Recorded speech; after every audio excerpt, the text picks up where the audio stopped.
Привет, ребята! Меня зовут Никита, и я обожаю читать про планеты, интересуюсь авиацией, и, если честно, я просто окрылен идеей полететь в космос. Мечтать, конечно, не вредно, но лучше к такому путешествию готовиться заранее. Что я и делаю, тем более, что наш Башкортостан славится не только медом, кураем и салаватом юлаевым. В инженерном мире наша республика значится как родина авиационных и космических двигателей.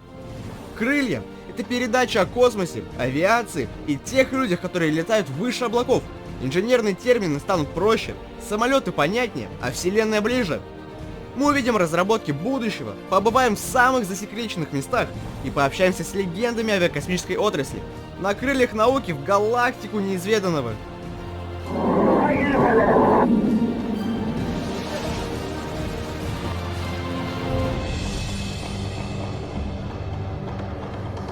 Аэропорт или аэродром? Что из этого есть в Уфе? В чем разница? Аэропорт — это комплекс сооружений, в это понятие входят зал ожидания, грузовые терминалы, автомобильная парковка, ну и все-все, что имеет отношение к перелетам пассажиров. Аэродром же — это земельный или водный участок, который имеет воздушное пространство. Каждый аэропорт имеет свой аэродром, но не каждый аэродром имеет свой аэропорт.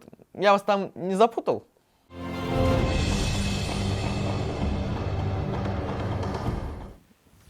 Мы находимся на аэродроме Первушин, и я с большим удовольствием проведу вам экскурсию. Аэродром основан 7 мая 2011 года. Вот уже 10 лет Первушин радует жителей республики эффектными воздушными шоу. Конечно же, изначально главная цель была собирать любителей авиации вместе. Все эти 10 лет, во-первых, там занимаемся подготовкой кадетов. Кадет от Уфимской школы-интерната с первоначальной летной подготовкой. Ну и вот последние 3 года очень активно выигрываем гранты для организации школьных детских экскурсий. И вот такими наглядными моделями можно посмотреть историю авиации, ну не только нашей страны, но вообще как бы мировую историю. Сергей Минигулов – генеральный директор аэродрома и весьма незаурядная личность. Он потомственный авиатор, спортсмен и начинающий актер. Несмотря на свою солидную должность, Сергей из тех руководителей, которые не боятся работы, причем в любой. Вот, даже дорожку перед ангаром очистить от снега для него не составляет труда. С одной стороны, процесс уборки снега никак не связан с аэродинамикой. Но поддерживать аэродром в чистоте и порядке важно, особенно если с погодой не повезло. Кстати, о погоде. Так как накануне был сильный снегопад, и в день съемок, как вы видите, нелетная погода, подняться в небо мне так и не удалось. Ребят, для меня это, можно сказать, исторический момент. Я первый раз сажусь в настоящий самолет. Это самый новенький самолет на аэродроме Первушина. Принадлежит курсанту, который отучился на пилота. За 1,5 года работы летной школы выпустилось 39 человек. Из них 20 купили самолеты, а 2 человека построили аэродром. Вот это я понимаю, вклад в малую авиацию страны. Кстати, по России всего 15 таких аэродромов. Представляете весь масштаб? Но вас наверняка интересует, сколько нужно денег, чтобы купить такой небольшой самолет. Этот красавец стоит 6 миллионов рублей. Есть машины и подороже. А вообще, на аэродроме Первушина обитает 27 самолетов и 1 кот. Это Вася, он же Борис, он же пилот. Его здесь очень любят и, как вы могли заметить, неплохо кормят. Василий, наверное, мог бы в красках рассказать и показать свои барские владения, но ему это не нужно, и у него лапки. Как же я люблю свою профессию журналиста. Где бы я мог еще побывать в самолете? Но долго сидеть мне не удалось, так как работа не ждет. Давайте познакомлю вас с Сергеем Дмитриевичем. Именно с его самолета началась история аэродрома Первушина. Самолет этот, он, с одной стороны, как бы, ну, будем говорить, легендарный, что ли. Его очень много сделано. Это самолет производства города Харьков. Вот. Он прошел многие этапы развития, довольно-таки надежный, очень прост в обслуживании, очень прост в эксплуатации, неприхотлив к ошибкам, будем так говорить, пилота, или не к ошибкам, потому что ошибку нельзя пилота допускать. Вот. Но, по крайней мере, он прост в обслуживании и летать на нем комфортно. Он позволяет многие такие вещи, например, которые другие самолеты не могут. Если обратили внимание, у него винт находится сзади, и он высоко. То есть он может сесть на любую грунтовую дорогу, лишь бы не было столбов, проводов. Может сесть в глубокий снег, он на лыжах может летать. Он может сесть в высокую траву, то есть вот на проселок иногда садишься, там высокая трава, винт не повредит. Я уже не говорю, что характеристики у него позволяют его эксплуатировать в таких, как бы, ну, спартанских, туристических целях. Он уже 10 лет. Я всем только рассказываю, какая прекрасная эта машина. Сергей Дмитриевич Полторацкий является начальником аэродромного комплекса. Также он пилот, инструктор, а еще помогает прыгать с парашютом. В общем, подполковник в отставке не теряет время зря. Чтобы сесть за штурвал самолета, нужно учиться от 2 до 6 месяцев. Я тоже загорелся идеей стать пилотом, только чуть позже. За штурвал мне пока рановато. Лучше продолжу рассказ про самолеты. Здесь, в Первушино, не только летают на самолетах, но и собирают их. Причем самые настоящие. Вот уже 3-й. Чем он, будем так говорить, выдающейся является конструкцией, это то, что этот самолет спроектирован, рассчитан и строится руками, ну, будем так говорить, нашего главного конструктора, который мечтает сделать самолет весом до 115 килограмм. Это позволяет, ну, в некоторых вопросах уходить от тех трудностей, которые имеет сейчас сверхлегкая авиация, будем так говорить, в оформлении, регистрации и так далее. Анатолий Александрович Прокофьев, вот, он уже сделал 2 самолета, на них сам же и летал. Вот, это у него уже 3-й, тот, который он своими руками, будем говорить, делал. То есть нет ничего невозможного. Есть мечта, есть желание, и он делает. Вот. Но, естественно, мы помогаем, кто чем может. Я уверен, что в скором будущем эта конструкция превратится в самолет и взлетит в воздух, радовать нас в небе. Кстати, на аэродроме Первушино очень часто устраивают такие представления.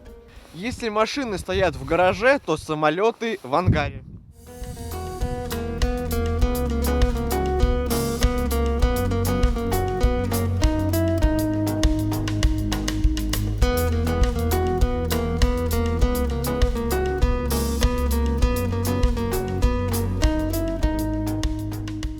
Сергей, можете рассказать про самолеты, которые вообще находятся в ангаре? Так, ну, конечно. Вот, во-первых, вот 3 основных самолета однотипных. Самолеты «Саванна». Вот красный, синий, красный, белый. То есть они не просто так по этим цветам, это цвета российского флага. Вот, это самолеты, которые у нас входят в состав пилотажной группы. Вот вы их видите, в общем-то, всегда на наших праздниках. Тут мы праздники все поддерживаем. И не только в Уфе, не только в Башкирии, мы по всей стране летаем. Далее вот тот самый большой, это самолет Мауль американский. Вот. Ну и вот мой личный самолет, вот справа стоит самолет Роланд. У него хорошая дальность, он 1100 километров покрывает на одной заправке. Ну и очень экономичный расход топлива. То есть за 1 час, вот, то есть 180 километров я пролетаю, и я расходую обыкновенного автомобильного бензина всего лишь 18 литров. Это экономичнее, чем на автомобиле, потому что на автомобиле дороги у нас искривляются, а здесь мы по прямой и, соответственно, покрываем гораздо большее расстояние и гораздо экономичнее. Ангар – это святая святых.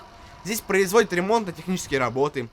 Все вы знаете, что с наступлением зимы у машин меняют шины, ставят с более мощным протектором и шипами, а самолетам с появлением снега вместо колес приделывают лыжи. Ну вот на этом как раз самолете я играл дублера пилота, и вот как раз на этом самолете мы участвовали в съемках нашего такого кассового башкирского фильма «Из Уфы с любовью».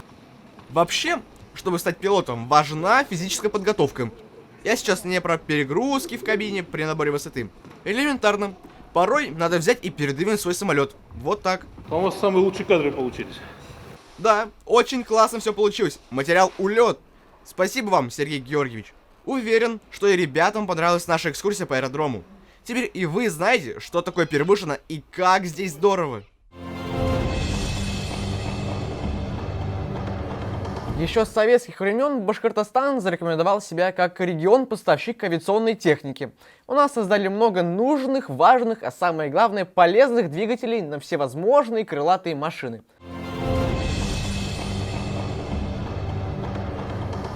Легендарный двигатель АЛ-31Ф, Это высокотемпературный турбореактивный двигатель, который спроектирован в конструкторском бюро под руководством Архипа Михайловича Люльки. в принципе, можно понять по аббревиатуре АЛ, что как раз-таки вот Архип и Люлька и означают это. 31 – это модель двигателя, а F – это как раз-таки функцию форсажа. Серийно этот двигатель выпускался и продолжает выпускаться на нашем Уфимском моторостроительном производственном объединении. И, по сути дела, этот двигатель сегодня – это визитная карточка башкирского авиадвигателестроения.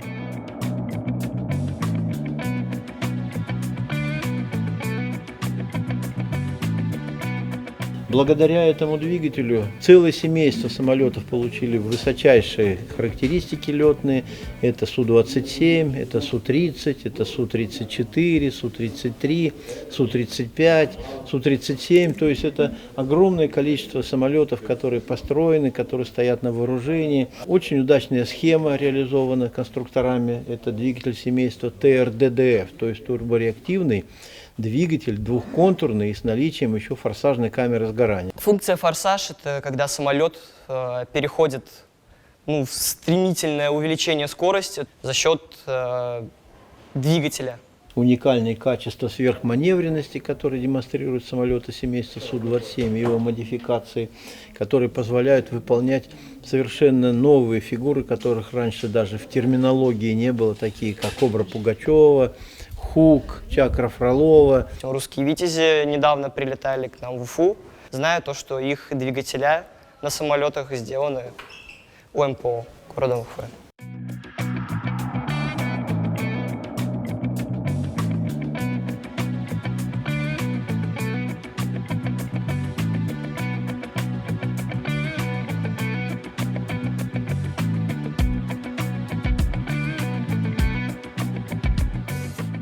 То вот этот экспонат, который имеется в классе двигателей летательных аппаратов УГАТУ, он еще уникален тем, что это первый серийный экземпляр. Вот здесь на корпусе выгравирована группа цифр, это серийный номер. Вот заканчивается он 4 нулями 1. То есть это первый двигатель, который вышел со сборочного цеха нашего Уфимского моторостроительного объединения.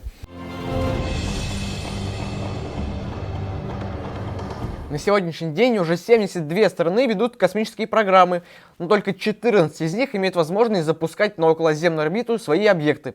Серьезные разработки же в этом направлении есть только у 6 государств, которые способны как отправлять в космос, так и возвращать на Землю людей, эксплуатировать космические корабли.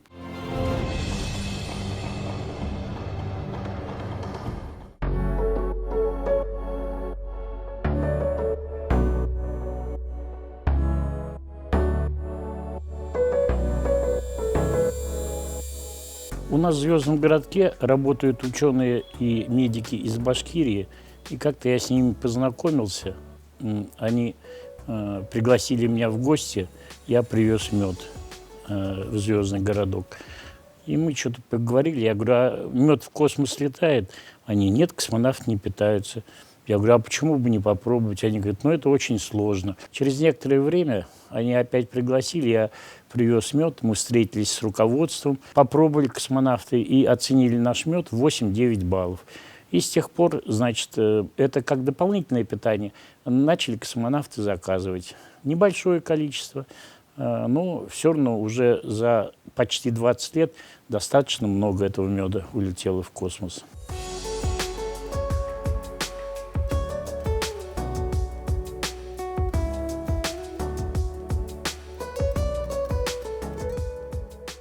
Какой мед отправляется? Отправляется мед, я обычно выбираю липово-цветочный, потому что он больше всего нравится. Липовый, может быть, он слишком такой терпкий, не всем, поэтому липово-цветочный, богатый, чтобы там большое количество нектара с разных растений присутствовало. Отправляем мы его не в тюбиках, отправляем мы его в кубатейнерах, например, там. И на Берлевском экспериментальном заводе есть такой, который подготавливает специально для космонавтов пищу. Вот, там уже он фасуется, испытывается. Космонавты отправляют в непрозрачных тюбиках. Космонавты почему еще мед берут?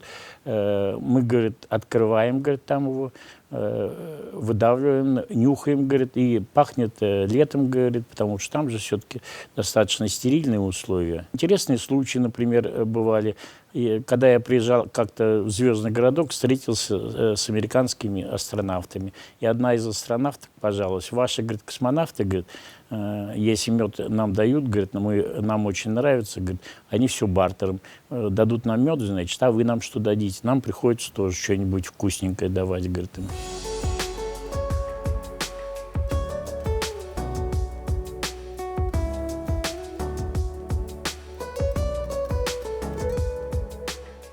Мед должен быть просто с лесной хорошей пасеки у хорошего пчеловода, который знает, который не фальсифицирует мед. Мы выбираем такие пасеки, с пчеловодами договариваемся, потом я им даю, значит, бумагу, что вот ваш мед в этом году отправился. Это они вешают такую бумагу, естественно, на стенку и потом всем хвастаются.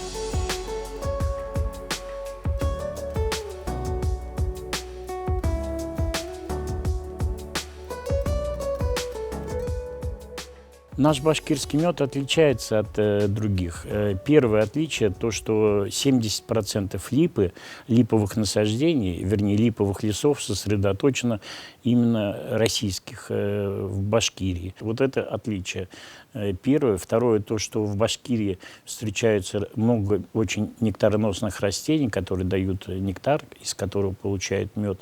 И здесь, значит, встречаются сибирские растения, европейские растения, южные с юга, которые подходят, и северные растения. Поэтому у нас достаточно богатый состав медов. Если взять любую пасеку, которая находится в лесу, предположим, то там не меньше, или на поляне где-нибудь, не меньше 35 видов нектара присутствует.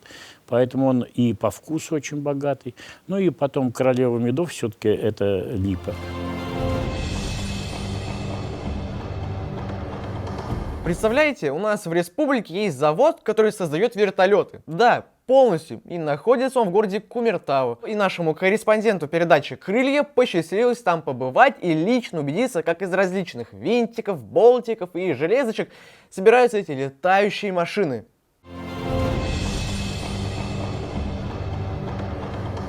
За мной вы можете увидеть легендарнейший вертолет К-26. Именно с него началась история этого завода. Кумертауское авиационное производственное предприятие холдинга «Вертолеты России» основано в 1962 году. Здесь выпускают вертолеты, разработанные конструкторским бюро КАМов, поэтому они имеют название К, например, К-27, К-29, ну или К-31. Винтокрылые машины этого типа обладают уникальными техническими характеристиками и применяются военно-морскими силами многих стран. Помимо военных, предприятие выпускает и гражданские вертолеты, например, К-32, ну и К-226Т. Все они эксплуатируются в более чем 30 странах, участвуя в специальных операциях по всему миру. Мы в цеху номер 9. Из металлических заготовок здесь, вот на таких вот больших станках ЧПУ, производятся детали вертолетов. Каждый такой станок — это сверхумная, сверхточная машина. В него загружают заготовку, задают параметры и через какое-то время получают готовую деталь, которая точна до миллиметра. За всем процессом следит оператор. Степень автоматизации высокая, процент брака низкий. Это участок обрабатывающих центров. Здесь мы производим обработку деталей. Мы изготавливаем непосредственно детали на колонку. Производится механическая обработка методом фрезерования или токарной обработкой. Происходит обработка на этих станках. В последующем деталь у нас проходит слесарную обработку и остальные финальные этапы. После чего она поступает на сборку и собирает агрегаты. Ну, непосредственно куда применяется эта деталь, получается, непосредственно этот агрегат и собирается. Станки высокоточные. Здесь обработка деталей происходит точнее, как бы. Точность она в авиации, она всегда нужна. А особенно в таком серьезном агрегате, как колонка, несущих винтов. А здесь всегда так шумно? Ну, в принципе, да, всегда шумно. Потому что станки работают. Аббревиатура ЧПУ означает числовое программное управление. Эти станки — та область техники, где для производственного процесса применяются цифровые вычислительные устройства, ну или в простонародье компьютеры. На данный момент происходит сверление отверстия для дальнейшего растачивания. Используются средства охлаждающей жидкости для того, чтобы был наименьший износ на пластину либо инструмент для сохранения и дальнейшей больше деталей производства. На каждый металл, из которого мы делаем детали, соответственно, соответствующие режимы выбираются.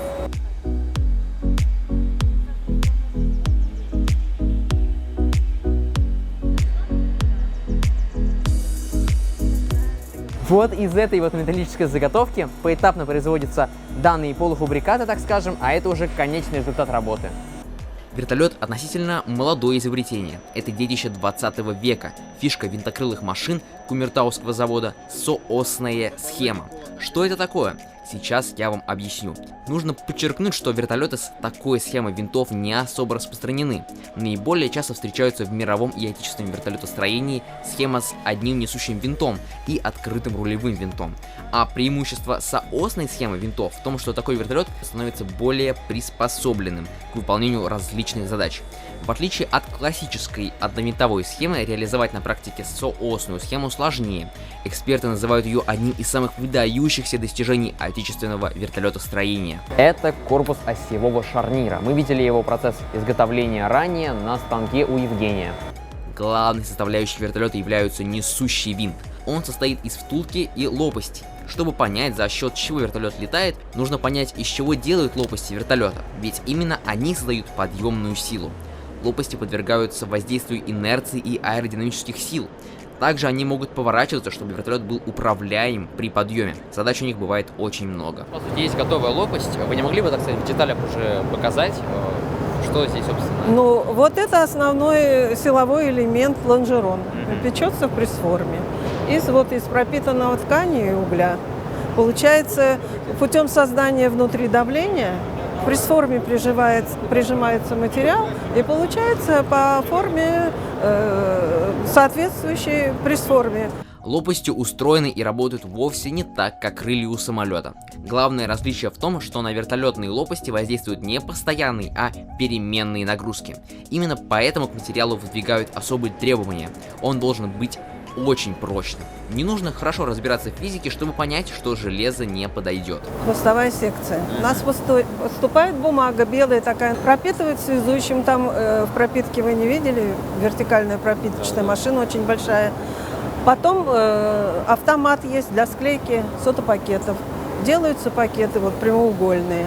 А потом вырезается по контуру хвостовой секции рыбка, как мы называем, приклеивается на пленочный клей к двум обшивкам стеклоуглепластиковым. Получается легкая даже Можно потрогать, да? Можно, конечно. Даже на них наступали и ничего.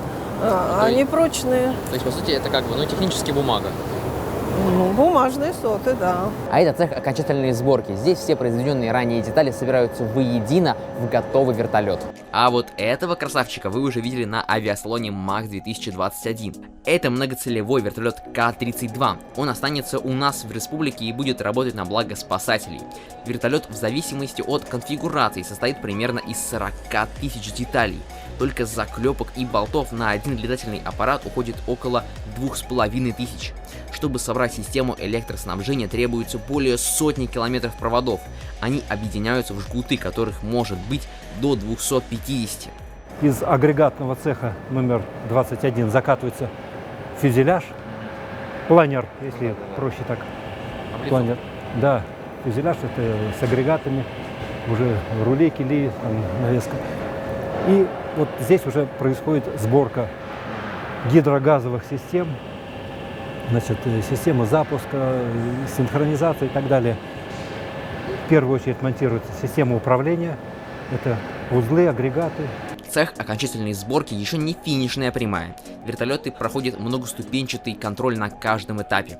Чтобы протестировать вертолет на герметичность, его несколько раз помещают под дождевальную установку. После того, как на него установили двигатель, аппарат отправляется на летно-испытательную станцию, или, как здесь говорят, ЛИС.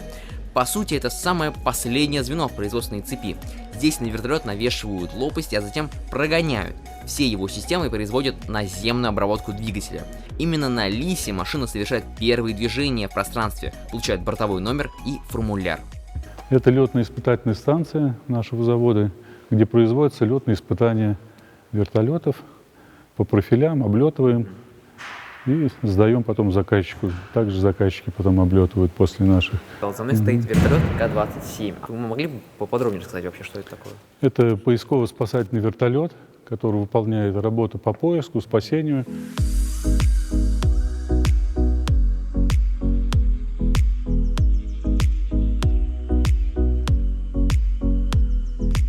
А можно будет в кабину посмотреть, пощупать, так сказать? Да, конечно, да? Пожалуйста. Угу.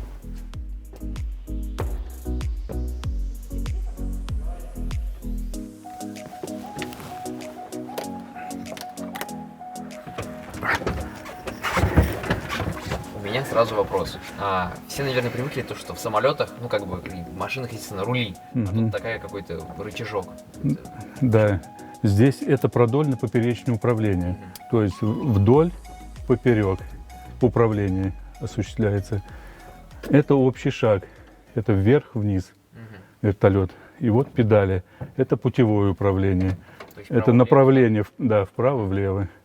То есть вот летчик всегда должен вот этими всеми всегда манипулировать и следить за приборами. Что труднее, на самолете управлять или на вертолете? Вот На вертолете сложнее, конечно.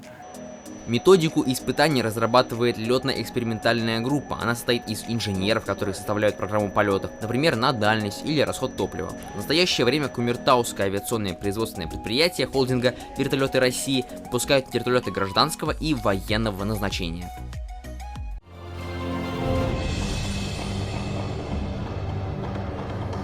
Мы расширили ваш горизонт знаний, и вы убедились, что тема космоса и авиации настолько интересна, насколько бесконечна наша Вселенная. Вы только вдумайтесь, вы только представьте. А мы постараемся все это показать и объяснить. Крылья есть, летим навстречу неизведанному. Пока.